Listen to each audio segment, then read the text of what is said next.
J'ai pris mon service comme d'habitude, c'est-à-dire que je me suis réveillé le matin, je suis arrivé au boulot, j'ai pris le véhicule, je suis parti le soir chez la maison. Il était à la maison, il est les enfants. Maintenant, quand on venait, c'est-à-dire qu'on a quitté ce boulot pour le bureau, et c'est là où, comme nous avons au niveau du lycée, c'est là où on a croisé les élèves qui revenaient de Pointe-Noire.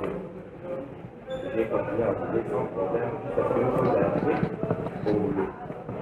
Arrivé au boulot, vu l'atmosphère de la vie, je lui ai dit, chef, est-ce que j'amène encore les enfants à l'école? Il m'a dit, il faut qu'on trouve une solution. La solution, il dit, il faut qu'on amène les enfants à la maison. Donc le matin, avant que je commence mes courses,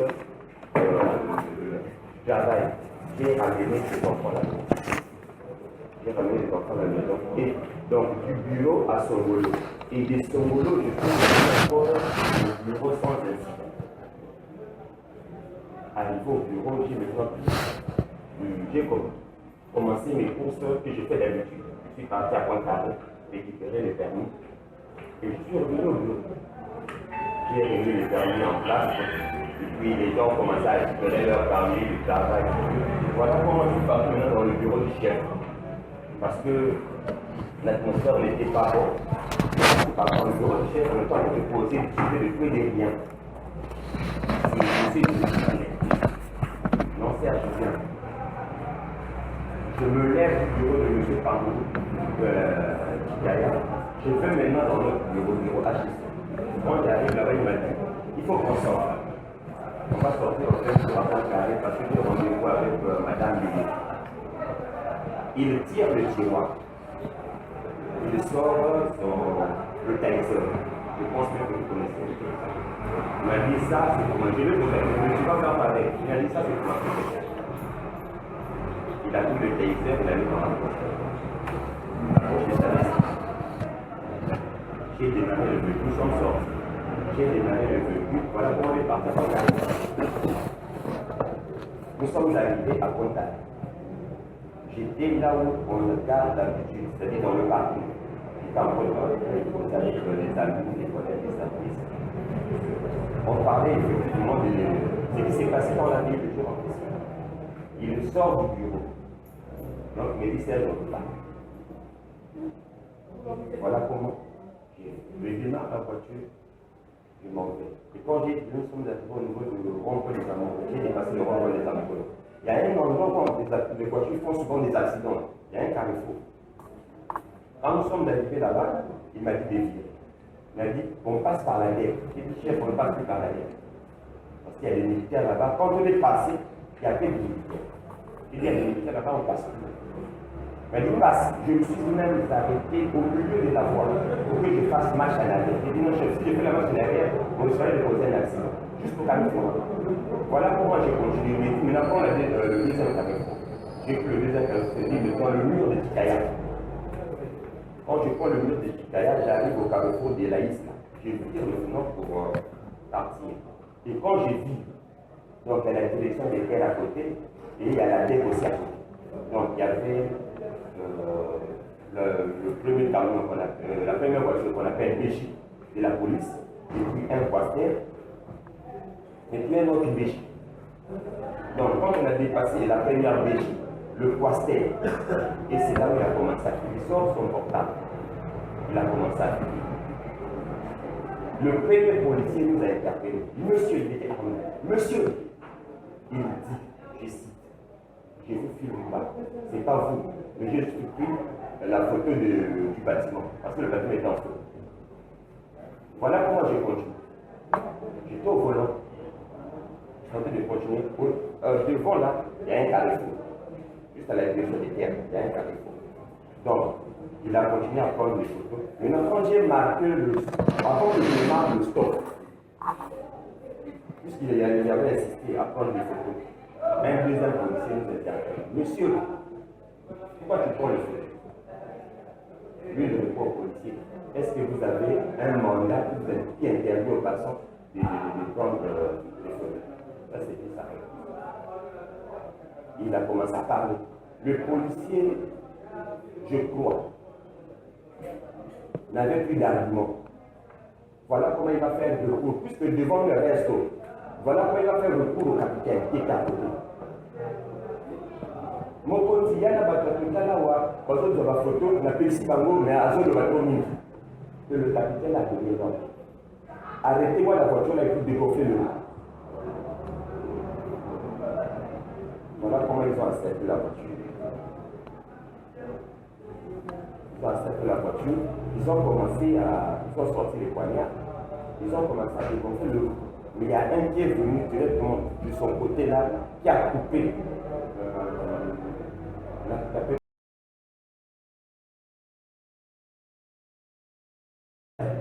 y a un adjudant qui est venu poliment lui demander son portable. Il dit, monsieur, le portable est donnez le portable. Donc, de toute façon, je suis un Congolais, je donne pas mon portable.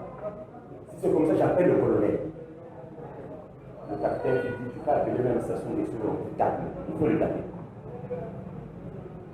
Et lui, rapide qu'il était, il a verrouillé la portière et il a monté la vitre. Parce que la vitre, là, on monte ça d'une façon mécanique, on monte ça mécaniquement. Il a monté la vitre. Moi, de mon côté, voulant faire autant, j'étais pas en retard parce que j'étais concentré au volant. Voilà pourquoi le policier monte plus haut.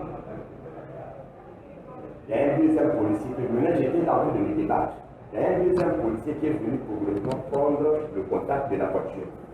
Et c'est lui qui a intervenu. Il a tenu la même policier. Et les policiers maintenant tous étaient concentrés pour prendre maintenant le contact. Et en faisant ce mouvement-là, j'ai monté un peu ma vitre. Et le policier m'a été comme ça. Voilà comment il va prendre la puce. Parce que les voitures de Total, pour les démarrer, on a une puce. Il va prendre la puce. Et quand il prend la puce, j'ai réussi à verrouiller ma portière et à monter la vitre. Je me regardais parce que c'était lui le chef. Il trouve une solution. Il dit j'appelle le colonel. Et il a commencé à composer le numéro. Il a baissé un peu sa vitre. Il a dit au policier si vous êtes capable, de casser la vitre. Puisque vous voulez nous taper, on a cassé la vitre.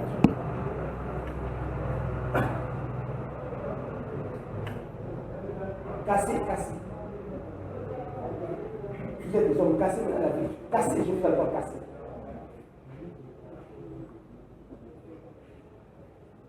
On est resté au moins. On a fait comme 10 minutes.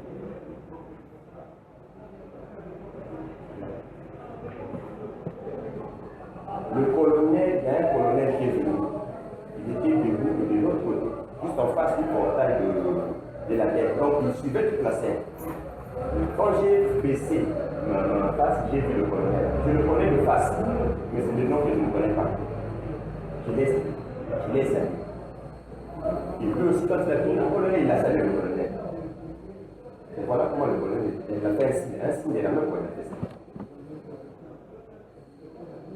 Donc, les roues, les trois roues n'étaient pas, la roue de mon côté, les deux roues arrière, n'étaient pas tellement dégonflées. Mais c'est la roue du côté mon chauffeur qui était vraiment agressif. J'ai foncé avec la voiture. Il y avait la voiture est encore en marche. J'ai foncé avec la voiture. Et dès que j'ai traversé le bouton, la voiture est allée parce qu'il y avait une bus. Voilà comment je sors maintenant de la voiture. Je sors de la voiture. Je vais voir maintenant le colonel. Et lui, mon colonel, il y a la puce qui est avec le monte, sans la puce, là, il y a le colonel me dit, prends la puce. Et quand je suis parti maintenant vers le policier, il n'était pas loin de moi que du colonel. Quand je suis avancé, voilà comment le policier l'a soulevé. Quand ils m'ont soulevé, moi j'ai été directement sur la voiture.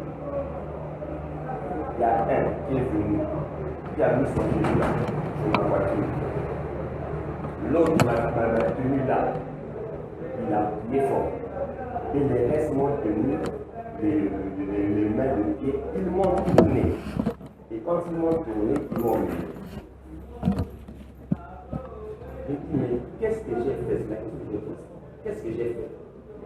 Le colonel m'a dit de récupérer la piste. Je vous ai fait quoi? La personne qui a discuté avec vous dans la voiture, moi j'ai fait quoi? Et le temps que j'étais en train de dire ça, il y a un policier qui était debout comme ça, menotté. Il y a un policier qui est passé derrière moi, je ne sais pas les salles, qui m'a tiré par les deux pieds. Les mêmes. Voilà comment je suis tombé par la tête. Donc, tête, c'est la tête. Donc, tout le poids sur la voie du colonel. Et le colonel a dit, il est mort. C'était la dernière parole que j'ai dit. Il est mort. J'ai perdu connaissance, j'ai vomi du sang, il y a du sang qui sortait dans ma bouche et dans au nez aussi. Ils m'ont pris. Ils m'ont jeté dans l'enceinte de la guerre.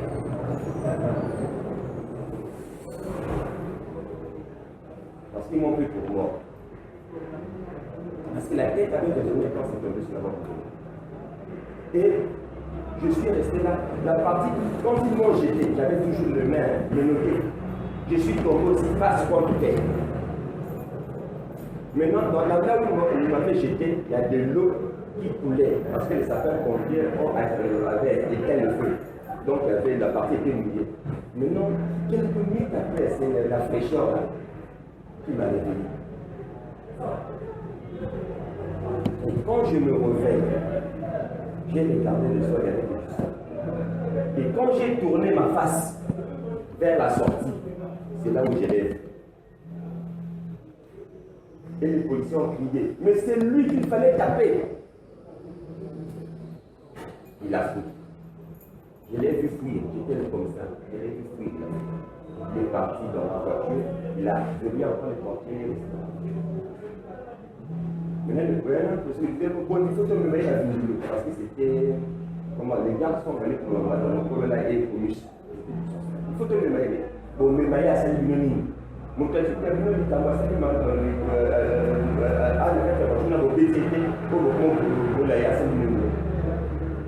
le bien dit, on levait le minot. Non, on levait le minot. Le capitaine a fait, le croyant mort, le colonel aussi a fait parce qu'il s'est dit que le petit est mort. Moi, je ne veux pas avoir de problème avec l'État. Je ne veux pas faire un rapport. On levait le minot, laissez les partis. Voilà comment. Et c'est lui-même qui est parti prendre les clés. Il est venu, il a ouvert et puis il m'a fait asseoir. Il m'a dit, assieds-toi d'abord. Et pose-toi. Tout ce qu'il y avait du temps. Je me suis reposé. Et je me suis mis debout. Et quand je me suis mis debout, j'ai marché maintenant vers la voiture. Arrivé au niveau de la voiture. Lui, il était dans la voiture, les deux portières verrouillées. J'ai trouvé la voiture. Il a ouvert la porte. J'ai ouvert la boîte à gants. J'avais une couche bleue. Et j'ai mis. Et j'ai mal. Je ne veux pas seulement pleurer, mais j'ai mal. Vraiment mal. Très très mal. Voilà comment. Puisque je me suis dit, il faut qu'on quitte le lieu. On est en insécurité. Il faut qu'on quitte le lieu. Mais vu que la route était dégonflée, je me suis dit, on a fait SS, on avait une roue de réserve. Et ils allaient derrière la voiture. J'ai pris la clé à roue, mais il n'y avait pas de pic dans la voiture.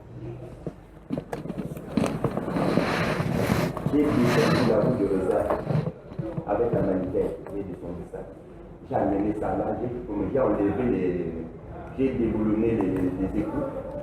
Mais seul comme il n'y avait pas de pic, j'attendais. En tout temps, lui, dans ces moments-là, il a appelé le service transport. Et quand il appelle le service transport, il n'informe pas au service transport que nous étions attaqués. Il a dit au service transport qu'on a livré des ordres. On a eu besoin de continuer vraiment, il faut venir à nous dépanner. Il a appelé le premier chauffeur, parce qu'on a des chauffeurs là-bas qui sont maintenant des mécaniciens. Il a appelé d'abord le chef de section. Il appelle le chef de section, le chef de section lui dit appelle Charles. Il appelle Charles, Charles lui dit je suis occupé, appelle Tsonga. Et on attendait Tsonga. En du temps, c'est M. Chris Boyo qui est dans le même bureau que nous, qui est venu. Et quand il est venu nous trouver sur place, donc il a garé sa voiture derrière nous. Je suis parti dans sa voiture. Et j'ai commencé à chercher maintenant le bureau. Pourquoi je aussi que dans sa voiture, il y a un torse. Et quelques temps après, c'est le chauffeur là qui est venu. C'est-à-dire le service transport. Quand le service transport est là. Et j'ai dit, le temps que tu vas rester ici pour travailler, j'ai dit, chef, je lui ai dit, chef, j'ai mal à vous, vous voyez, j'ai mal. Vraiment mal.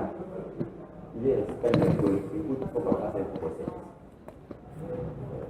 J'ai dit le bon. D'accord, on a fini notre voiture. On est parti au CMS. Arrivé au CMS, je suis parti à la salle de soins. J'ai expliqué. Parce que j'ai trouvé un médecin là-bas, anesthésiste. Je lui ai expliqué comment je suis tombé, qu'est-ce que j'ai eu. Et le médecin m'a dit, puisque vous n'êtes pas un ayant droit, il faut qu'on appelle le chef du centre. Et c'est lui qui est parti. Donc le docteur Barré, quand le docteur Barré arrive, il m'a ouvert les yeux, il m'a dit, oh c'est rien, ça c'est rien, donnez-lui des fragments. Dans 1 heure du temps là, ça va finir. Il m'a donné 2 fragments. Et j'ai vu sur place. Et il m'a donné maintenant toute la boîte. Il a dit ça, tu vas prendre et puis il a dit la boîte. Voilà comment on repart encore dans la voiture. J'ai démarré la voiture. Et c'est là où M. Monama me dit, Serge, je vais te laisser chez toi puisqu'il est déjà midi. Nous sommes au vendredi aujourd'hui. Donc, 2 heures du temps, ça sera déjà 14 heures. Au lieu que tu reviennes au bureau, moi je peux faire les restes des courses. J'ai dit non. Je suis sorti avec toi, on a eu un accident. Il faut qu'on reparte d'abord au bureau, expliquer. Et il m'a déjà médité, je te laisse d'abord parce qu'il faut que tu te reposes, tu es malade. Tu as eu un peu mal. Mais comme c'était moi au volant, quand j'ai démarré la voiture, je suis parti du jour au bureau. Et quand je suis arrivé au bureau, je me suis arrêté, il est descendu, j'ai parqué la voiture. Quand je pars, je sors au devant de la voiture. Et c'est là où j'ai commencé à avoir des vertiges. Quand je rentre dans le couloir du bureau, là, je n'arrivais plus à parler. Je lui ai répété, j'ai dit, chef, j'ai mal. Il est demandé, amène-moi à l'hôpital. J'ai pris mon téléphone. J'ai appelé notre superviseur pour j'ai dit, chef, j'ai eu un accident. Quelle est la conduite à tenir? Parce que là, vous me voyez, j'ai mal. Il m'a dit, écoute, va à soit à Benoît 16 ou bien à la clinique. J'ai dit, chef, amène-moi. Et là, je ne pouvais plus conduire. J'ai dit, maintenant, tu as plus le volant. Nous sommes arrivés à l'hôpital, donc à Benoît 16. Je descends de la voiture. Il me dit, écoute, le temps que je vais voir M. Camille, qui est le chef du département, donc on reviendra te voir après. Je suis monté seul. Quand je monte, le docteur qui était là m'a reçu. Je lui ai expliqué. Il m'a dit, si la douleur, on te met déjà sous antidouleur. Ils m'ont monté une carte. 15 heures, 16 heures, 17 heures, je ne venais pas. Je me suis parmi qui était venu. Il me dit, Serge, qu'est-ce qui s'est passé? Je lui ai expliqué. Il me dit, comme c'est au niveau de la tête, on ne sait jamais. Il faut qu'on repart au CMS. Mais je ne peux pas t'amener comme ça. Il faut que j'appelle directement le directeur de la division. Voilà comment il va appeler le directeur. Et le directeur maintenant appelle le chef du département. Avec leur accord, il m'a ramené au CMS. Et quand je suis au CMS, c'est là qu'on a fait la radio. Ça, c'est la radio du CMS. Fracture de l'épaule, L'ouverture du cadre, là vous voyez, et puis c'est là. Ça, c'est ce qu'ils ont constaté au semestre. Mais sauf que quand on a fini de faire cette radio-là, on ne m'a rien donné. On m'a ramené à la clinique. Et c'était fini. Donc, je suis resté à la clinique sous antidouleur. Premier jour, donc samedi. La clinique m'a donné une note au PGL test pour la fracture de l'effet. Et M. Lukumana vient me voir lundi. Donc le vendredi, il est revenu le plan lundi. Mais entre temps, le vendredi jusqu'à lundi, il ne m'avait pas appelé. Il est venu le soir à 21h. Et quand il vient, c'est le soir. Il y avait une dame à côté, Odette Lusombolo. Mais José, comment tu peux te comporter comme ça? Il a dit, ça c'est ta réponse. Il a dit quoi? Tu voulais quoi? Que je donne mon téléphone, tu connais combien j'ai coûté ça? Madame Odette s'est fâchée. Elle dit quoi? Donc tu voulais sacrifier ton frère à cause de ton téléphone. Donc ton téléphone a plus de valeur que la vie d'une personne. Je ne parlais pas. Il s'est mis à la tu n'es pas humain. Comment tu peux te comporter comme ça? Voilà comment il va sortir de la salle. La deuxième fois, quand il vient me voir, j'ai déjà fait le scanner. Quand je fais le scanner, vous voyez bien, c'est là où on a constaté qu'il y avait la fracture. J'ai pris les documents ici. Fracture de l'os frontal.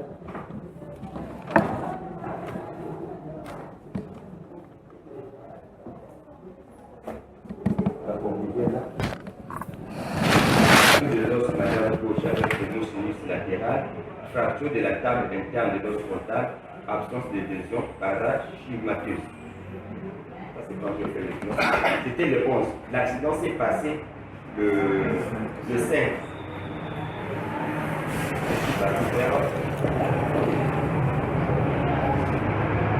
Donc quand je reviens, lui il revient me voir. Il regarde le cas. Et quand il revient, il me dit, écoute Serge, j'ai discuté avec mes collègues, on t'a nommé le président, je souffre, continue de souffrir. Il me dit, on t'a nommé le président d'une association de tous ceux que la police a tapé et qui n'ont eu personne pour leur rendre pas.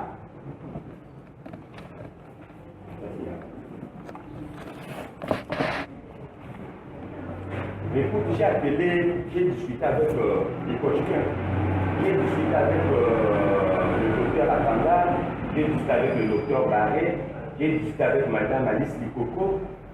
Bon, il y avait leur ils m'ont dit que je peux te prendre. On t'a mené chez le docteur Boukassa, qui va t'opérer à l'hôpital des Blanches. Ma femme s'est fâchée. Je parle de votre. Ma femme s'est fâchée. Mais finalement, mon mari s'est improbable. Tu l'amènes là-bas, tu n'es pas total, ce n'est pas toi le chef du total, ce n'est pas toi le chef du pays IMEX. Donc tu viens, tu sors mon mari, on aille l'opérer. Laissez-le meurtre. Je comprends bien seulement qu'on vous envoie au Maroc, vous pensez au Maroc là-bas et les gens ne meurent pas. On a eu un cas comme ça, donc quelqu'un partait de du sud, il est revenu dans un cercle. Avec ma femme.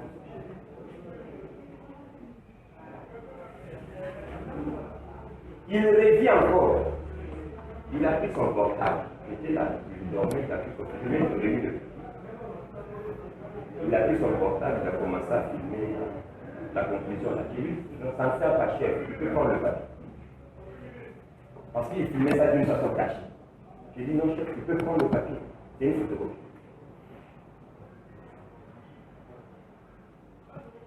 Il dit, Serge, demain nous sommes le docteur sera à, comment on appelle ça, à Louanjoli, et à la clinique Kenya. Donc tu sors vraiment de la clinique ici, tu vas avec la copine.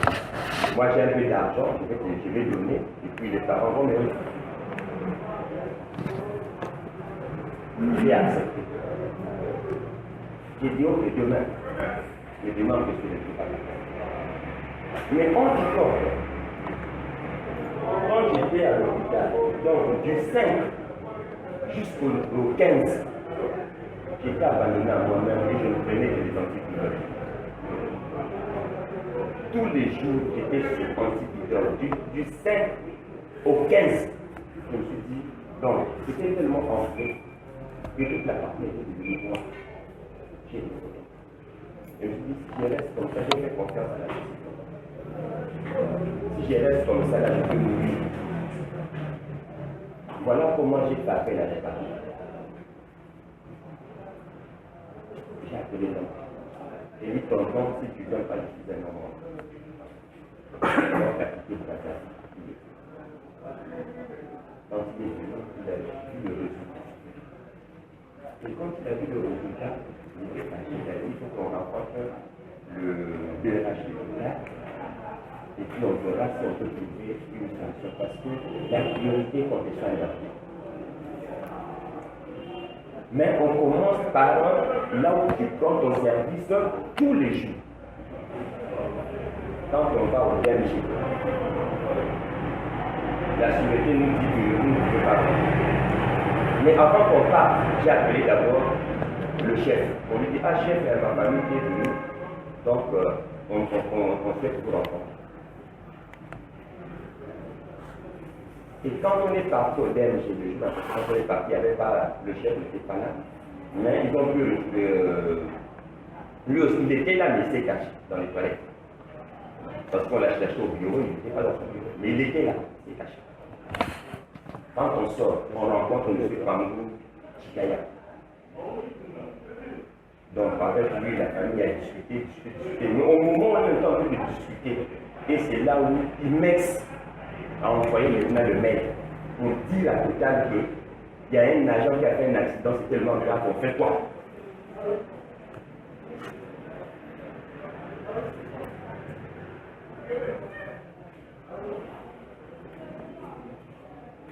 Le mardi, donc 16, donc cet après-midi-là, il y a eu une réunion entre IMEX et la famille pour rencontrer le matin. IMEX, les documents là se trouvaient auprès du médecin, à Benoît 16 là, à ma grande surprise. Tous ces documents là se sont retrouvés entre les mains d'IMEX. Et c'est un certificat qui est sorti, c'est là. Je cache que le vois le nom. Disons que je ne suis pas malade. Ils m'ont pris pour un auteur.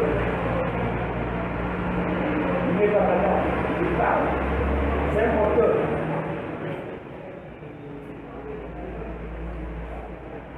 S'il parlait à l'auteur de la place. Et c'est ce rapport-là qu'ils ont présenté mardi 16 à la réunion entre ma société et l'État. Mais puisque je continuais à pousser du sol, jusqu'au 15, j'ai poussé tout du sol. Quand l'oncle est venu, il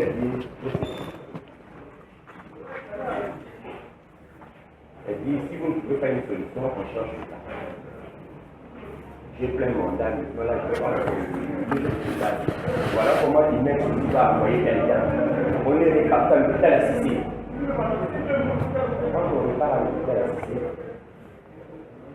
les docteurs, ils ont présenté ce rapport à l'hôpital général. Le docteur va dire à mon chef, il a dit, s'il vous plaît, le prescripteur de scanner, c'est moi. Et je n'en ai pas.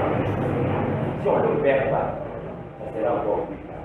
Si vous voulez que je continue avec vous, qu'on le perd d'abord.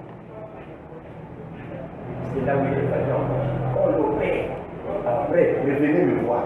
Mais ce que vous êtes en train de faire là, c'est qu'est-ce que la société a à voir avec sa maladie? Il est malade, il est malade. Voilà comment le monsieur nous a abandonnés. Et quand nous avons mis à l'hôpital, on est parti voir l'anesthésiste, il nous a donné la facture, et en revenant maintenant à Benoît 16, c'est là où le docteur Barré est venu à première séance. Jusque-là, Total n'avait pas tous ces résultats. Mais sauf que quand on a appelé, quand il a vu, il a regardé, il a vu le matin qui est à côté. Il a dit, mais celui-là, si on ne les check pas, il va mourir. C'est pourquoi il est venu à l'ordinateur. Quand il vient, je lui montre maintenant le scanner. Quand il a vu le scanner, il a vu le scanner. Il m'a dit ceci. Il m'a demandé pardon. C'est un blanc, il m'a demandé pardon. Il m'a dit comment, excuse-moi. Je suis un grand médecin. Le jour que tu es venu à l'hôpital, là, je ne peux pas te donner des informations. Parce que là, c'est grave. C'est José qui m'a dit qu'on t'a donné un coup de poing. Je me suis dit, bon, c'est comme les boxeurs, non? Quand tu ne sais pas un coup de poing dans deux, c'est payé, ça fait.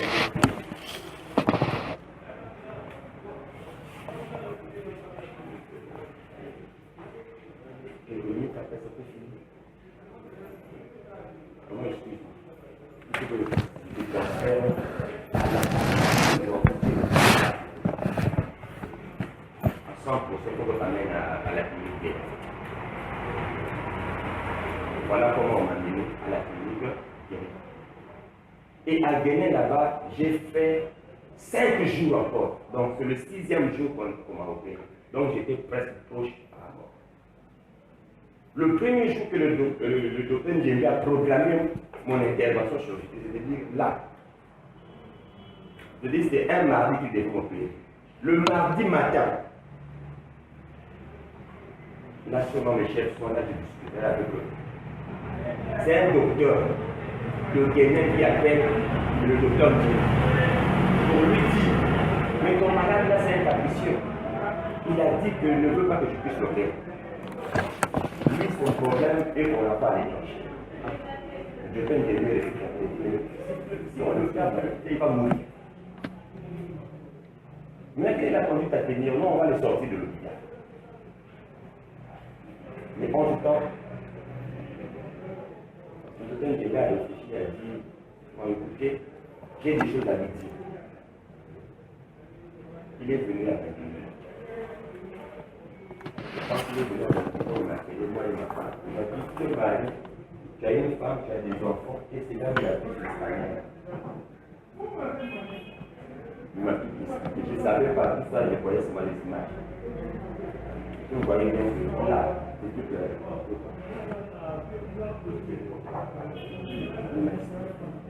si on n'était avec pas les gars, les gens qui sont. Si on n'était avec pas les gens.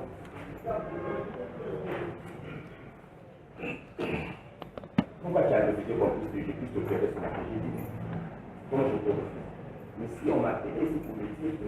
Donc il y avait une pression auprès des médecins compliquée juste aujourd'hui. Il y a une pression. Le médecin me dit, par rapport à la gravité que j'ai, le médecin ne me dit pas exactement.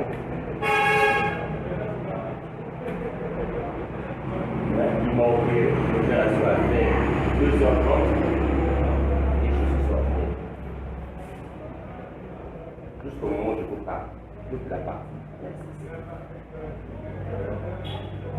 J'ai toujours mal à la tête. À cause de deux fractures.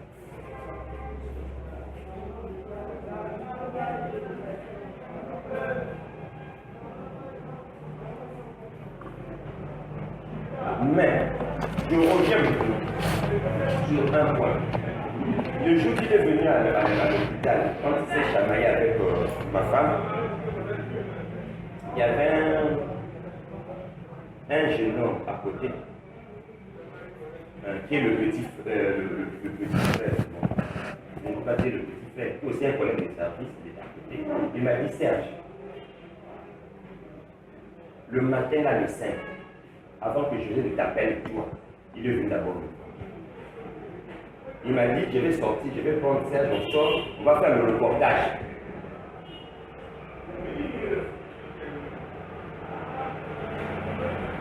On peut la vérité. Il a dit ça. Puisque ma femme était là, les gens étaient là. Et le monde de ma femme. Elle a dit, on va faire le reportage. J'ai refusé. Avec tout ce qui se passe, on va faire le reportage. Et si on nous attaque, Donc, quand j'ai sorti avec lui, je me suis dit que Dieu soit avec vous.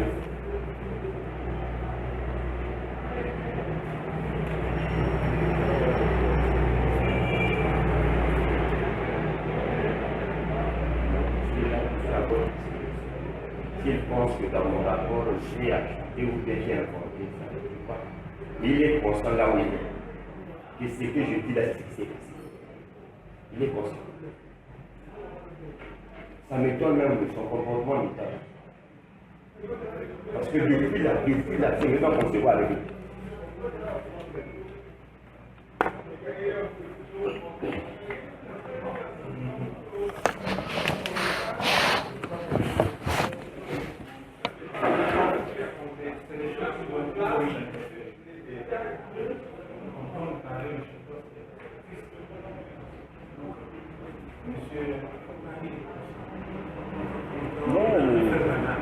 Non. Voilà, quand il parle un peu lié, comme si c'est quelque chose qui ne touche pas. Je pense à toucher pas tout le monde. Moi, je vous observe. Vous liez, vous faites. C'est vous qui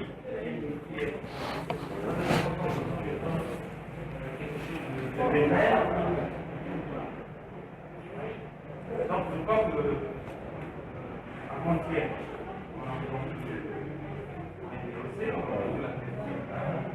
ce matin, vous les avez, vous aurez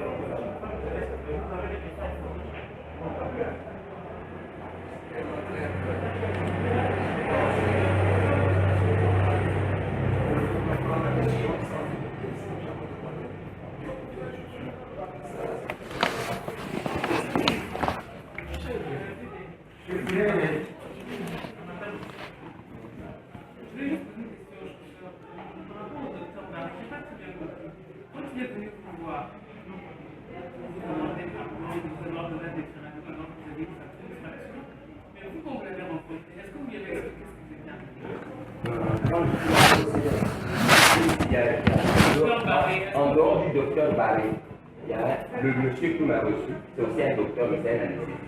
Ça lui, dans la salle des soins, ça lui que j'ai expliqué ce qui m'est arrivé. Il ne peut pas prendre une décision sur moi sans le consentement de son chef. Voilà pourquoi monsieur Lukumana, c'est de place. Il rencontrait le chef du soir. Et en rencontrant le chef du soir, il dit moi, le chauffeur, on lui a donné un coup de poing.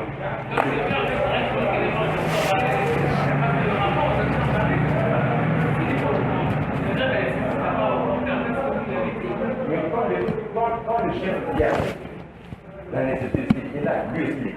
Quand le chef vient, l'anesthésiste, non, on m'a déjà expliqué, c'est bon. Donc l'anesthésiste n'a pas expliqué à son chef. Il n'y a pas eu d'explication là. À tel point que quand on a même fait la radio, le chef du centre n'était pas informé. Il n'était pas informé, il était informé le jour total, il était au courant de la tête. Voilà comment il ne devait pas encore demander la situation. Vous avez fait une radio ici, pourquoi vous n'avez pas fait le bon point? Voilà.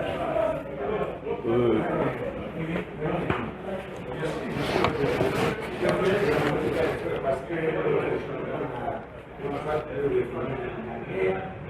n'avait dit que monsieur il avait l'intention, il n'avait pas pris de fou. Mais le chauffeur nous confirme qu'il avait pris des fous. C'est bien ça, non?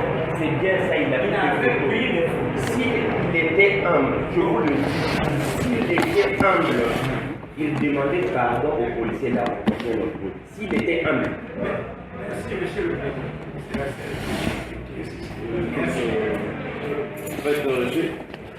En fait, attends, je juste te demande la parole là. Parce que, voilà, en fait, quand vous m'avez vu quelquefois bouger la tête, c'est parce que il a bien assaisonné son argumentaire, c'est-à-dire qu'il continue à maintenir son témoignage à charge. Vous voyez, lorsque on a parlé de cet incident, ok, il s'agit d'un incident entre la police et nous. La police, ça c'est le reporting groupe, c'est-à-dire, c'est ce cas synergie, c'est le rapport que la filiale fait au groupe Total.